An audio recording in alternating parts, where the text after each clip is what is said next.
এই মূল্যস্ফীতিকে কন্ট্রোল করার জন্য যে পদক্ষেপ নেওয়া হয়েছে, অর্থাৎ মনিটারি ম্যানেজমেন্ট, কিছুটা ট্যাক্স কমানো হয়েছে, আমরা কোথাও কোথাও, সেটা কি ঠিক আছে? বা যে সিন্ডিকেটের কথা ব্যাপকভাবে আলোচিত হয়, আমি একটা জিনিস দেখি যে 85 টাকা থেকে ডলারের দামটা 120 টাকায় গেছে, অর্থাৎ 35% মূল্য বৃদ্ধি কিন্তু এখানে হয়ে গেছে। খুব কি সিন্ডিকেট এখানে কাজ করছে?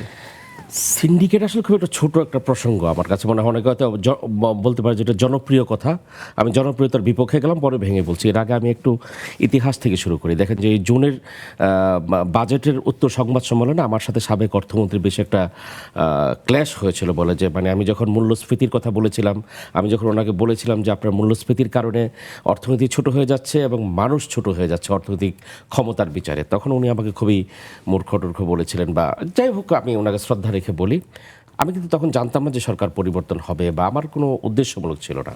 এরপর কি হলো, জুন জুলাইয়ে বিপ্লব বা একটা অভ্যুত্থানের মতো পরিবেশ তৈরি হলো, বা সরকার পরিবর্তন হলো। আজকে আগস্ট সেপ্টেম্বর চলছে, আমরা আসছি। ওই সময় মূল্যস্ফীতিটা ডাবল ডিজিটের কাছাকাছি। আজকে কি আগস্টে, জুলাই আগস্টে যদি ব্যাপক একটা রাজনৈতিক হাঙ্গামা বা অভ্যুত্থান যে কোনো কারণে সারা বিশ্বের যে কোনো দেশে, সেটা আমেরিকায় যদি হয়, মূল্যস্ফীতি এরকম বেড়ে যাবে। তাই হয়েছে। জুলাই এবং আগস্ট এটা অ্যাকসেপ্টেবল, কারণ আপনার বাস্তবতা, রাজনৈতিক বাস্তবতা এটাই হবে। সেপ্টেম্বরে সেটা একটু কমে এসছে আগস্ট থেকে। বাংলাদেশের ইতিহাসে সবচেয়ে হাইয়েস্ট হয়ে গেছিলো, আপনার 14% চলে গেছিলো আগস্টে, সেটা সেপ্টেম্বর একটু কমে এসছে। তারপরে কিন্তু ডাবল ডিজিট 10-এর উপরে আছে। এখন 10-এর উপরে বা 10-12 খাদ্য মূল্যস্ফীতি, আমি অন্য কিছু বাদ দিলাম, খাদ্য এবং এসেনশিয়াল মানে নিত্যপণ্য, এই নিত্যপণ্যের মূল্যস্ফীতি বহন করার ক্ষমতা বাংলাদেশের 66% মানুষের নাই। প্রতি 3 জন মানুষের মধ্যে 2 জনের নাই, একজনের আছে। 34% মনে করেন যে কম বেশি বহন করলো। 66% মানুষ এই মূল্যস্ফীতি বহন করতে পারবে না, পারছিল না, না পেরে পেরে আসছিল। কেন পারবে না? পারবে না কারণ হচ্ছে তার আয়টা ওইভাবে বৃদ্ধি হয় নাই। এখন বাংলাদেশের মানুষের আয় যদি 20% বৃদ্ধি হতো, 10% মূল্যস্ফীতি হলে কোনো অসুবিধা ছিল না।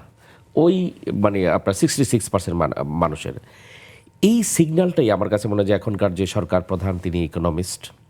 এরপর আমরা যদি এখন আজকে বিজয়কে আলোচনা আছে, নেক্সট ইম্পর্টেন্ট পার্সন বাংলাদেশের জন্য হচ্ছে অর্থ এবং বাণিজ্য উপদেষ্টা, উনি ইকোনমিস্ট, আরও কিছু কয়েকজন ইকোনমিস্ট আছেন।